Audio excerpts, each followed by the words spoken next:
আচ্ছা নমস্কাৰ আমাৰ ইয়াত সংখ্ৰী হাজো নামেৰে যোৱা বছৰ আমি ফাৰ্ষ্ট ষ্টাৰ্টিং কৰিছোঁ 23-24 এইবাৰ আমি এইবাৰ আমাৰ ছেকেণ্ড টাইম এই ছেকেণ্ড টাইমত আমি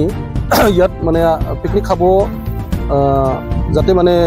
ৰাইজে আহিব পাৰে ভালকৈ সেইকাৰণে ৰাস্তাখিনি আমি মেৰামতি কৰি কিনে পুৰা ডিচিপ্লিন কৰি থৈ দিলোঁ বাকী ইয়াত আমাৰ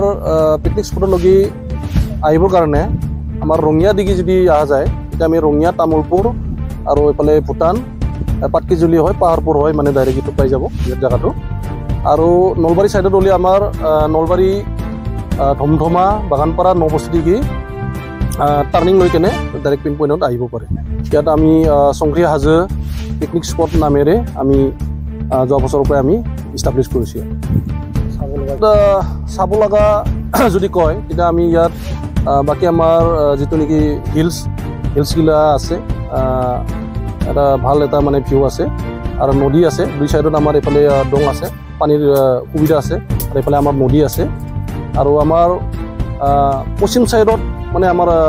ভূটান চুকী বুলি কয় ভূটান চুকীটো লাগালাগি হৈ আছে ভূটান চুকী এইফালে পশ্চিম চাইডত আৰু আমাৰটো পূব চাইডত বনভোজস্থলীসমূহলৈ চৰকাৰে বিভিন্ন এছঅপি জাৰি কৰিছে সম্পূৰ্ণ এছঅপি মানি চলা হ'ব নেকি আমি আগৰ যিটো নেকি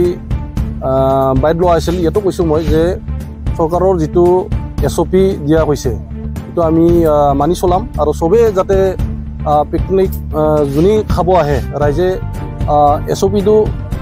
মানি কিনে যাতে চলে সেইটোৱে আমি আমাৰ পৰা